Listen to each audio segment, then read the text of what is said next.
Hey everyone, this is Shpan, and in the first 5 underappreciated Daggerfall game design choices video, I realized that I accidentally only included 4. But in the comments, you guys also mentioned a ton of other really awesome game design choices in Daggerfall, and it really just goes to show how many amazing ideas this game had nearly 30 years ago.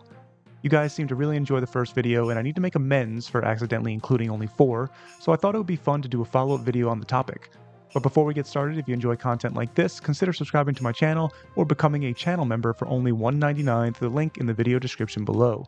And with that out of the way, let's get into 5 more underappreciated Daggerfall game design choices.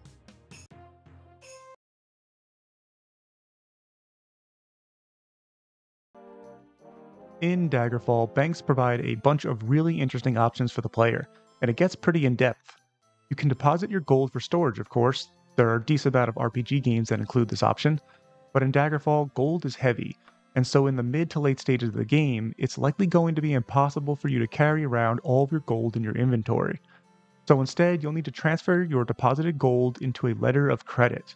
That letter of credit can then be transferred back at any bank for the specified gold amount, which allows the player to essentially be holding large amounts of gold with the carry weight of a single piece of paper in their inventory. But in doing so, there's of course a fun little 1% fee taken out by the bank. And Daggerfall banking isn't done there. You can also take out a loan. You could take out an absolutely massive loan. And the bank gives you a year to pay back your loan, with some interest of course, and will give you the exact date at the bank. You can also purchase houses and ships as well, as long as the bank you're at is in a port city. Daggerfall's banking system really goes way beyond what you'd expect in an RPG, but it's actually a really great system, and although it can be abused by players by taking out a massive amount of gold through a bank loan very early in the game, it also allows for some really fun ways to roleplay. Personally, I'll always take creativity and role-playing freedom over perfect balance.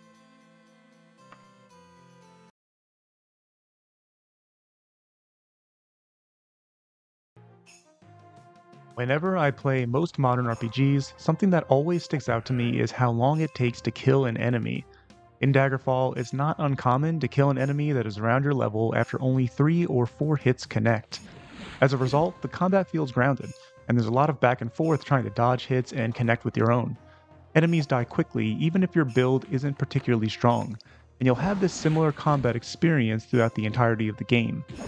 A single backstab can sometimes one-shot enemies at your level, and even if you're fighting a powerful enemy for your level, if you're able to connect with your hits, it will still die pretty quickly.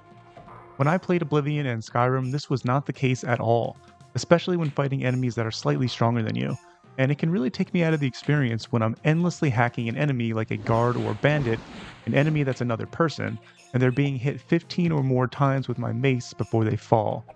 A fast time to kill also has other really cool implications. In a game where an enemy can die to 3 sword swings, you're given more leeway in designing spells. A spell like Hand of Decay, for example, is a single check to completely disintegrate any enemy. In most RPGs, that would feel too powerful for most people's tastes. But in Daggerfall, everything dies quickly anyway, and so the power fantasy in spells can be ramped up without worrying so much about whether or not it's all perfectly balanced.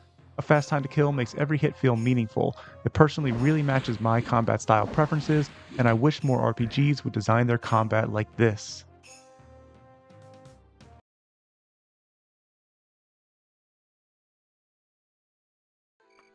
Wagons are a simple idea, but another example of a Daggerfall system that can interact really interestingly with other game systems, and an idea that works well for role-playing.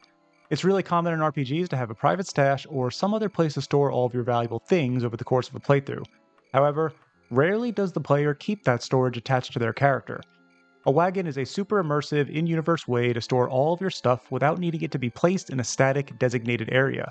But it's also fundamentally different than just having a very large inventory because your access to it is restricted in certain contexts. I can think of so many RPGs with alternate storage options for your inventory, but in Daggerfall, a wagon is such a simple yet effective way to provide alternate storage that travels with your character. Another nice immersive addition to this idea is that the wagon cannot be accessed inside of dungeons. You need to park your wagon outside and can only access it from the dungeon's entrance. And finally, they can also be ridden for a slight movement speed boost. They're slower than regular horses, but much cheaper, so it's a decent option when you arrive at the first town on your character. A small detail is that the player can't jump while traveling on the wagon, which is nice and immersive. The wagon is designed to interact with a lot of the other systems in Daggerfall, which transforms it from just another alternative inventory space to its own interesting tool for the player to manage.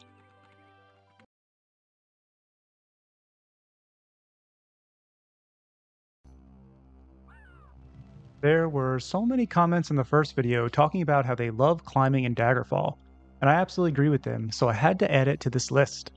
One of the really cool parts about climbing in Daggerfall is that it's not just some aesthetic mechanic that's fun to do, or simply a way to create shortcuts while traveling or in dungeons. It actually has a ton of different practical uses.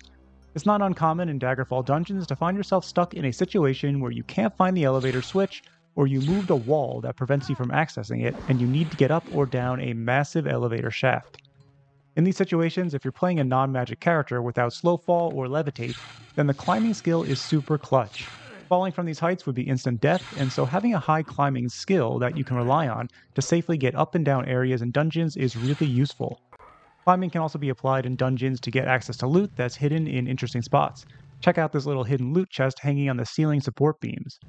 Allowing the player to climb almost any wall in the game really opens up the design space of dungeons for the developers.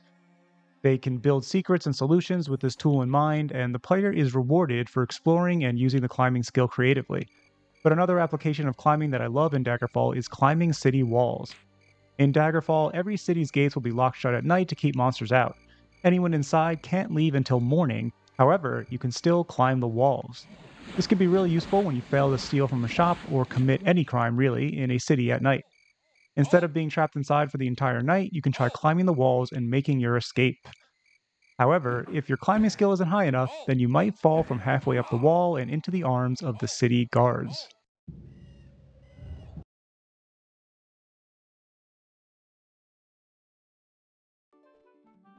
In any RPG, factions are a ton of fun. They let you get involved with all sorts of new goals and quests, and let you surround yourself with other like-minded characters that might share some similarities with you, like your class fantasy or specific character you're role-playing as. There are so many factions you can join in Daggerfall, and your affiliation with them can change the way NPCs react to you. The leaders of some cities might be in conflict with the Knightly Order that you've just joined, and entering that city can cause you to be arrested. Or you can join the Dark Brotherhood, a number of different temples that worship specific gods, or even a thieves guild where you might be tasked with smuggling drugs across towns. Be careful not to rest at an inn with illegal substances on your character, as you might wake up to a guard's attempt to confiscate it from you. Or maybe you're a caster, and the Mages Guild is more your style. Gain access to their massive library, Daedra summoning services, and many other benefits as you rise in the ranks of their guild. Aside from these options, there are also minor factions like Witch Covens and 9 different vampire bloodlines that all offer unique vampire powers from each other. There are endless options for factions in Daggerfall. I don't even know the total number, but with 10 knightly orders, 8 different temples, and plenty of others, it's over 20 without counting any minor factions. The many factions of Daggerfall give the player a ton of different role-playing options to capture specific class fantasy vibes, and tons of content for future playthroughs. And that's 5 more underappreciated game design choices in Daggerfall. If you enjoyed this video, definitely check out part 1 through the link in the video description below. Let me know which game design choices are your favorite in the comments, and thanks for watching everyone, take care.